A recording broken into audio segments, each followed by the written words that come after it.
to the Jami Dulaney Plant-Based Wellness Podcast. This is Jami Dulaney, and I am a plant-based cardiologist and endurance athlete living in Southwest Florida. Thanks for listening.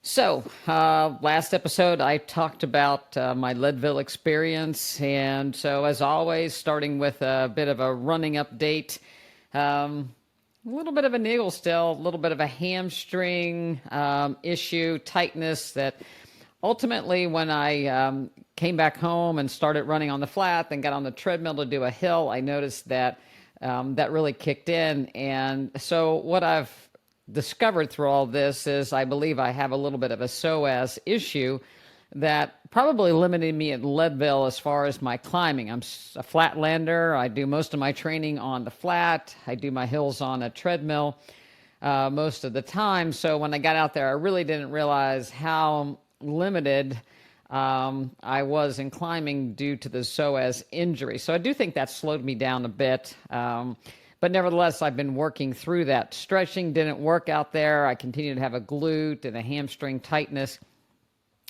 Stretching, ball rolling, everything that I could think of while I was out there. Coming back and starting to focus on the psoas, I've started to do some exercises that engage the glutes and the hamstrings more to kind of let the psoas kind of relax. The psoas muscle attaches from the lumbar spine down into the greater trochanter of the femur, so the top of your leg. So it's the muscle that is responsible for, say, marching or climbing. So doing some mobility work in that area, some release in the psoas. You can use a ball to kind of go in along your lateral abdominal wall, lay on a ball and try to release some of that muscles, but also some bandit work with marching and bandit work with planks marching has actually seemed to help it. So last couple of days, I haven't had much in the way of issue and felt a lot better about it. But, you know, it was to the point where if I bent down to touch my toes, I could go down on the right leg, but I couldn't go down on the left leg much past my knee. So that's where that was kind of catching in the past. So again, troubleshooting. One thing I talk about with my members when they have injuries is that I've been running long enough and got myself twisted up enough that I do a lot of investigative work on how to get myself out of these binds and to diagnose what muscles are the problem. So I think I have this figured out pretty good. It's flatlander's disease, basically. So I need to work on muscles that climb. So I'm doing some step-ups, kind of step up to a chair or something a little bit higher than just a regular step to try to engage those muscles more along with that bandit work. So we'll see how it goes and go from there. So after I got back from Leadville, I decided that I was going to do some routine blood work just to see what things look like. I've been traveled a little bit in June, traveled a little bit in July, was there in August. We are pretty particular on how we eat. In this last trip in August, we cooked in quite a bit, but we did get some takeout as far as Thai restaurants. We had Mexican one night. Of course, with the run itself, I indulge in a famous Oreos and some other, bars that may have a little bit more fat than I'm used to, so to speak. So I kind of wanted to get an idea of what my lipids did in respect to that. Also, I've been liberalizing, liberalizing when I say that. On occasion, we'll eat more of a cashew cream sauce. I try to make the cashew cream sauce with limited amount of cashews, half a cup for, 5 or 6 servings, and do some nutritional yeast with that. But again, it has been a little bit more frequent in the last few months, whether we did a cashew cheese on a gnocchi dish or a cashew cheese on a pizza. That probably had been creeping in a little bit. So I wanted to see if any of those things have an effect on my cholesterol. I also do a half avocado when I do a salad, usually. I don't think that's a problem for people. But again, I wanted to see and test my numbers. And I encourage my patients to do the same thing too, because when they have an abnormal lipid result, the question is why, and if you say, well, I eat perfectly and I don't do anything, well, that's just not true, because things happen. You go out, people cook for you, you're exposed to different things. But for the most part, little tweaks like that shouldn't make a huge difference. I've certainly seen people's cholesterol go up if they started snacking on a lot of nuts or eating a lot of peanut butter, or again, that's the history that I get. So again, it's good to kind of take a look back at what you're actually doing and look at your lipids and see if you can be your own detective at times. And again, how it affects. I have a strong family history of cardiovascular disease. My cholesterol was starting to go into the 200s back when I was 40, when I was eating a standard American diet. So changing to a plant-based diet helped my cholesterol come down. And I hang out in around the 170 to 180 range for the most part. That's where I live. The bulletproof cholesterol of 150 that people try to achieve, I don't think that's realistic for a lot of people, especially if you tend to run a higher cholesterol, or your liver has the ability to make more cholesterol with some traits to it. But certainly as you feed those substrates, and I'll say, for instance, patients that tend to have a family history of cardiovascular disease and without any kind of dietary changes live in the 240s, they can definitely get their cholesterol down into the 170s, 170 to 190. People in the 300s, they may be lucky to get to their cholesterol down to 200. People that have a cholesterol of 200, they might be able to get their cholesterol down to 140 or 150. So it kind of depends on where your baseline is. It also depends on how things happen over the years. I've seen people with significant vascular disease that had a cholesterol of 230 or 240 take years before they got less than 200. It just, depends on your age, your liver's ability to clear the cholesterol. We don't get better at making cholesterol as we age, but we certainly most likely get better at, or get worse at, clearing the cholesterol from our system. And just to kind of go over the numbers, your total cholesterol, the total cholesterol in your body, we look at an HDL, which this is a high density lipoprotein, big particle. Typically that's been called the good cholesterol. The reality of it is high density lipoprotein takes cholesterol from our cells, brings it back to the liver to be metabolized and shunted away. It goes up with exercise. It is a reflection of your total cholesterol. So some people have very high HDL. Some people don't have that high of HDL. In and of itself, it's nothing to get too awful worried about. The LDL, or low density lipoprotein, is the cholesterol that is most likely associated with cardiovascular disease. And there's various particle sizes that can be measured. But if your LDL is high, that's, more of depositing lipids in the periphery. So we want to try to get that one down, again, as a reflection of nutrition and exercise. Triglycerides are the fat in the blood. That's something that's also measured. It can be affected much more by what you had to eat in the previous 24 or 48 hours. Triglycerides are also a reflection of glucose tolerance. So if someone is insulin resistant, and they have and higher glucoses, their insulin levels are high, that causes the breakdown of fatty acids into the blood, and you will see higher triglycerides. So pre-diabetics can sometimes have high triglycerides, and that could be something that helps to alert us to look for abnormal metabolism with regards to glucose. You can have familial or genetic high triglycerides. Even those people with nutrition changes can drop their triglycerides substantially with diet.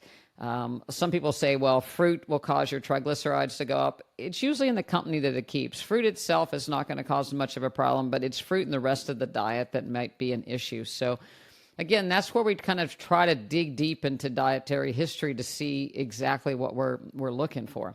But anyway, I digress. I got my lipid profile done, and I was in the same range as I usually am, despite all that, into the 170s. My HDL has always been high, probably because I run. Triglycerides are low. The thing that came back that was interesting was my glucose was 106. That is abnormal. And a little bit concerning since I have a previous history of, or I have a family history of diabetes. However, the kicker is that morning I was fasted, but I also did a very hard 5-mile workout and then went and got my blood drawn. So that in and of itself causes an elevation of glucose. And it brings me to a great discussion. So it's not worried. I have not any problems with elevated hemoglobin A1C or anything in the past. But it brings me to a discussion of athletes and carbohydrate and continuous glucose monitors that people wear and sometimes become very attached to and sometimes very distraught because of. So when you exercise, your heart rate goes up, your sympathetic tone goes up, we release adrenaline, we release some cortisol, and you have a rise in glucose. So there was a study done recently that looked at carbohydrate replacement. So our liver stores about 200 calories worth of glucose in the form of glycogen. Our muscles store about 2,000 calories in the form of glycogen. So when you exercise, depending on the duration, you utilize the glucose for energy that's in your liver, the muscles first, that what you've had, the right then and there, what energy you have, and then you pull the glucose goes from your liver into your bloodstream to use for energy and to produce ATP. So we deplete our liver glycogen stores first, and then we draw upon our muscle glycogen stores. So the longer that you go, the more you tend to deplete your glycogen stores if you're not taking any nutrition in. So running a marathon, you use about 100 calories an hour. So you can imagine about 20 miles, you're really starting to deplete your glycogen stores if you've not taken in any food. You burn a little fat, and as we'll go into a little bit deeper, the higher your heart rate, the more you rely on carbohydrate or glucose as fuel. Fat needs oxygen to burn. And so the ability to deliver the oxygen and to run the fat burning process takes more oxygen and a lower heart rate than burning glucose. So the faster you go, the more carbohydrates you go. The longer you go, the more likely that you're going to deplete your glycogen stores. So back to the study that was published in the Journal of Applied Physiology. Most recently, they looked at 10 very well-trained cyclists, and they had them do an exercise. They were 12 athletes. They were 25 plus or minus 5 years of age. They had a very good VO2 max at 67, and they gave them as a replacement 10 grams per kilogram of carbohydrates to replace their carbohydrate stores. And they looked at the liver and the muscle to see whether or not, and how fast you could replace your glucose stores after exercise. If I did an example of 10 grams of carbohydrates per kilogram for this study, and I used my own weight, 54 kilograms times 10 is 540 grams times 4 calories per gram. That's 2,160 calories that they were given as a replacement meal to see if they would replace their liver and muscle glycogen stores in a window of 6 or 12 hours. And they looked at magnetic resonance spectroscopy, and they also looked at muscle biopsies to see if these methods agreed with each other. So when they looked at the muscle glycogen in the biopsies, the energy or the exercise glycogen muscle decreased 64%, and the liver glycogen decreased by 34%. When they didn't do anything, obviously their muscle stores of glycogen didn't improve. After the carbohydrate, the muscle went up from 56 to 88, still remained below pre-exercise values. It was 55% at 6 hours and 69% at the 12-hour mark. When they looked at the liver glycogen stores, it went from 110 to 236 to 258 over that time. And so they exceeded the pre-exercise glycogen stores in the liver, and they did that 6 hours into recovery. So long and the short of it, giving the carbohydrate load, you replace the liver glycogens first and then the muscle. But even with that amount of carbohydrate at the 6 and 12 hour mark, they still hadn't repleted their carbohydrate stores. The method of carbohydrate store, they gave them a combination of liquid for the first 6 hours, sucrose, and then they actually gave them bars to actually replace the glucose. It didn't matter as far as how they gave them the food. So the key points: carbohydrate ingestion is required to replace your muscle and liver glycogen stores. If you're doing a long endurance exercise, biking, swimming, running, or exercising for more than an hour, you're going to start to deplete your glycogen stores first in your liver and then in your muscle.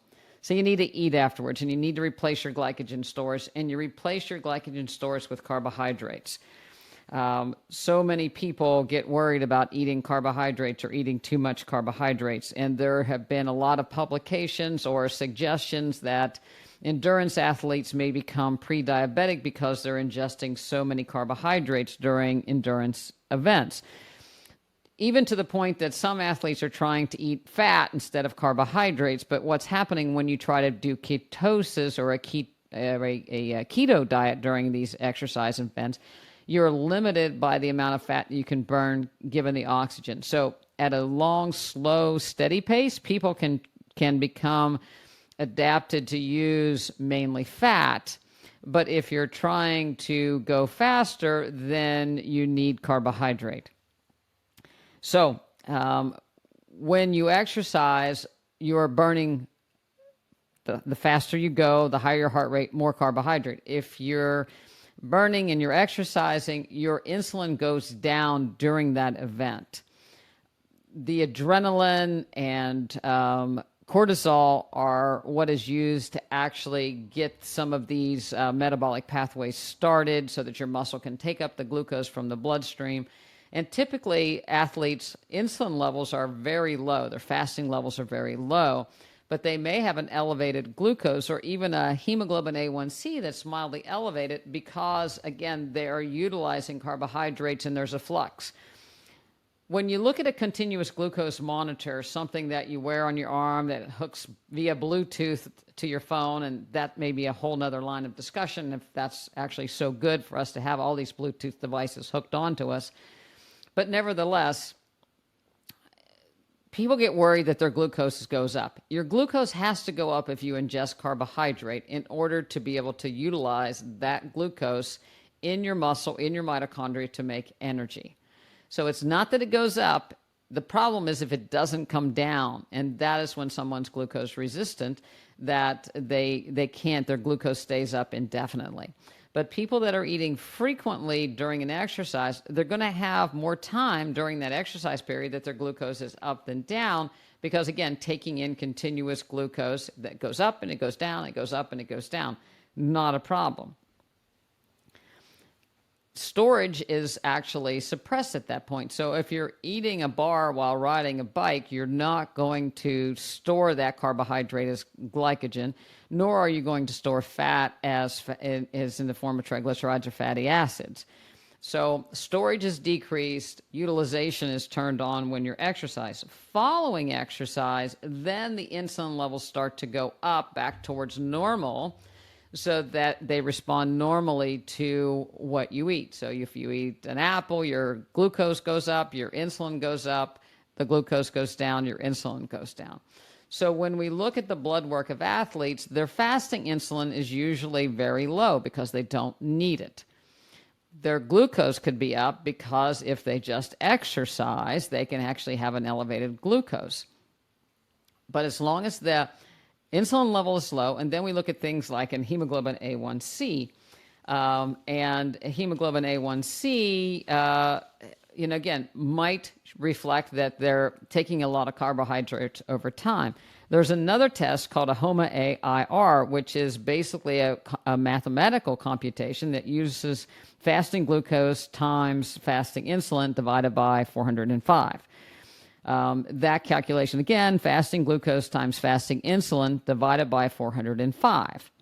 If the result is less than 2, that's normal.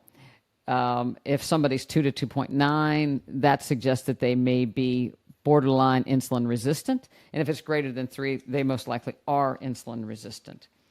The other thing that can affect your hemoglobin A1C is hemoglobin. So when people are very well trained, their red blood cells actually live longer. So the reason why we measure hemoglobin A1C every 3 months is that your hemoglobins typically turn over at that time, so then you can get a fresh set of numbers. But in endurance athletes, their red blood cells may hang around a little bit longer, and that might also alter the hemoglobin and glucose association, because your hemoglobin's around longer to extract the glucose from your blood and attach to it.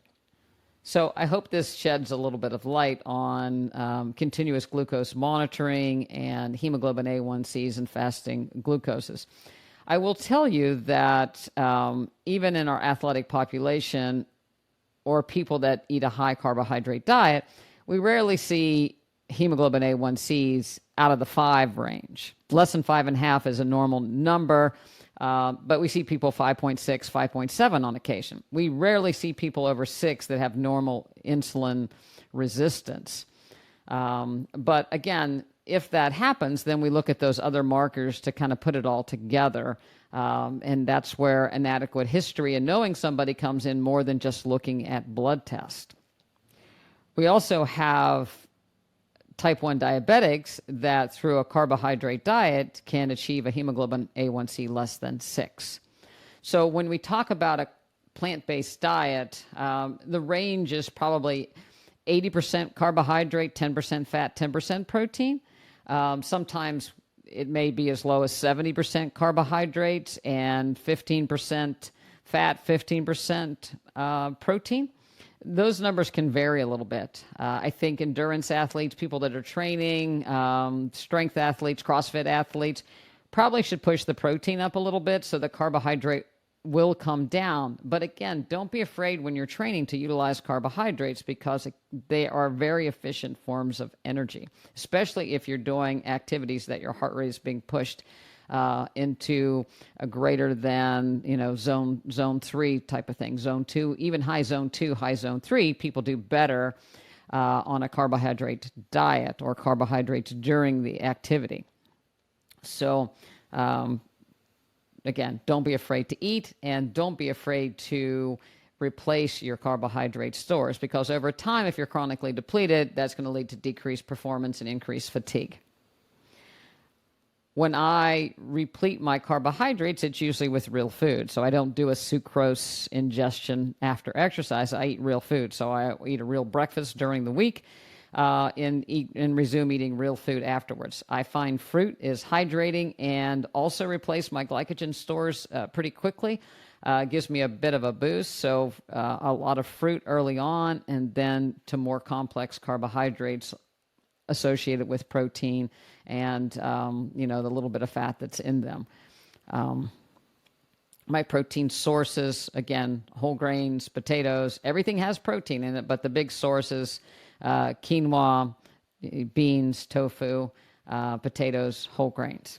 So there was a recent study that looked at plant-based diets and a decrease in cancer risk. And this has been done over time, various ways. In 2012, there was a meta-analysis of 7 studies that included vegetarians that showed an 18% lower rate of cancer than non-vegetarians. In 2017, there was a meta-analysis again showing an 18% reduction. In 2017, there was a prospective trial looking at 10 different studies. It was a cohort study, and they showed an 8% decrease in cancer in vegans and vegetarians versus omnivores. A cohort study looks at a specific group of people, as well as a meta-analysis just takes a study in general that tends to have a lot of variation between studies. And then in 2023, a meta-analysis in 8 studies, 608,691 patients, they showed a 23% decrease in GI cancers.